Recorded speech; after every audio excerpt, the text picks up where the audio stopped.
Both President Obama and Vice President Biden would understand that and want to make sure that the safety of the U.S. citizens that are traveling in Gaza and the West Bank is the highest priority when we're over there.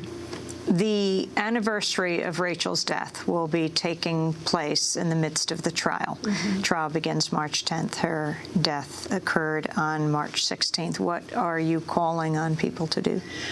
We're calling on people to be visible on March 16th, calling for accountability in Rachel's case, but also making the linkages between accountability for her and the lack of accountability that's occurred particularly with Gaza, with what happened in Operation Cast Lead in December of 2008 and January of 2009, but really for all of the acts of violence against Palestinians and others in the occupied territories. And we're also calling for attention to the assault on nonviolent human rights observers and activists that continues in various ways. There are Palestinians, now a growing number of Palestinians who have died in nonviolent protests to the wall in the West Bank. People can find their names, I think, by going to the International Solidarity Movement website. The Separation Wall. The Separation Wall. And sometimes I read the list of those names. Palestinians resist nonviolently in many different ways, but this is in nonviolent protest to the wall. And also, I think it's important for people to make the link between our ability to access the Israeli courts and the fact that Palestinians have really little opportunity to do that.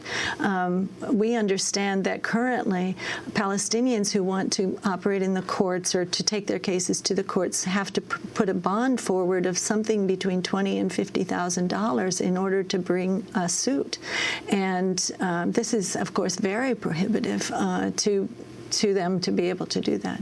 B'Tselem and Human Rights Watch and other organizations have talked about the impunity that the Israeli military enjoys because of lack of accountability through the courts and in other ways. And I hope that people will be visible to say, we've had enough of this, and to call for accountability for Rachel, but to link it to these other larger issues. Amy, one other very specific thing that people could do, and I'm calling for people to do, the U.S. government has come out against the blockade or the continued occupation and siege on Gaza. The children that were behind the wall that Rachel stood in front of are still under a state of siege. And I think that very specifically people around the world and certainly in this country could write, call, or fax the White House and say not only should we be working to have the Israelis lift that siege, but if they continue to be unwilling to do so, then the United States should come in there, work out a way that they could come in. And the Berlin airlift, it sent a message to the world about our ability to protect people around the world and our willingness to do so. If we did something similar by sea to the Gaza Strip, it would change the view of Americans around the world for maybe another 50 years. It is something that's doable, and it's something that the people out, your fans, could actually physically do, and ask the White House to do that. I don't know who wants to take this on, but what did happen to your daughter on March 16th? What do you understand happened? My understanding of the case, you know, after looking at all the evidence that I have seen, and in particular, there's an IDF video. It's a still camera that was out on the border that day that filmed the area that Rachel and the activists were in. It did not actually film the incident of her killing. The camera at the time that she was killed just happened to pan towards the Egypt border and was focused on the Egypt border away from where Rachel was at the time. And then after she was hit, quickly panned back around to where she was. And I've looked at that video in second-by-second detail, painstakingly trying to figure out exactly what was going on. After looking at that and other evidence, I am very confident that the bulldozer driver and operator knew that Rachel was in front of that bulldozer as it began to move forward towards her. We know that they did not see Rachel leave that visibility field because, of course, she was hit and injured. So she did never leave that visibility. What she was wearing? She was wearing a red vest, like what you would see a flagger on the side of the road wear. So very obvious red reflective vest. And one of the things was when I first got that copy of that IDF videotape, the U.S. government requested that tape. It came in very grainy black and white footage. Since that time, more recently, an Israeli reporter was able to obtain a color copy of that film.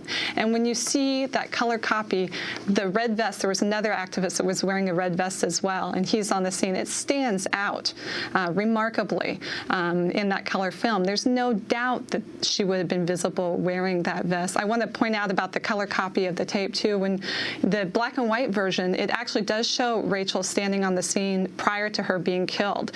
We know from testimony that the scene that she's, the place that she's shown on that video, she actually walks forward slightly, I think about 20 to 30 yards, and she's actually hit and killed about 20 and 30 yards in front of where she's seen on that black and white tape. But when the color copy showed up, amazingly, that point at which Rachel was still alive and could be seen, that portion of the tape wasn't provided to the reporter.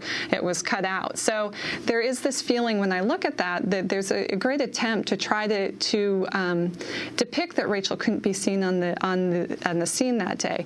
But why aren't we given the whole copy of the tape? Why wasn't our U.S. government given a color version of that tape when they repeatedly asked to have the audio transmissions of the bulldozer drivers and their headquarters, as well as the videotape sent to the U.S. government on behalf of our family? Are you hoping to get that in this trial? We always had the discovery process, and we have not been given any further tape. So at this time, I'm not confident that that would come forth. Is that a violation, Cindy, of the judicial process in Israel, that in discovery you're not getting what you're asking for if it exists? Well, I believe that it is. We've asked for the evidence that's available, and the videotape has been controversial from the beginning.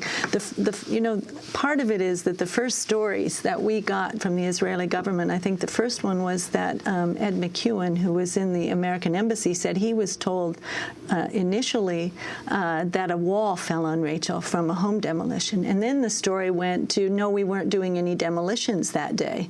And then a PowerPoint taken from this video was circulated through the United States Congress and shows a picture of the bulldozer with a high mound of earth and says, puts an X where Rachel's body was, and says, see, she couldn't be seen. What we know through, and have been speaking about for some time through Sarah's analysis, is that that wasn't the bulldozer that hit Rachel. There were two bulldozers in the area that day. Each of them had two people inside. There was an armored personnel carrier there as well that was supposed to also be looking at what was happening in the area.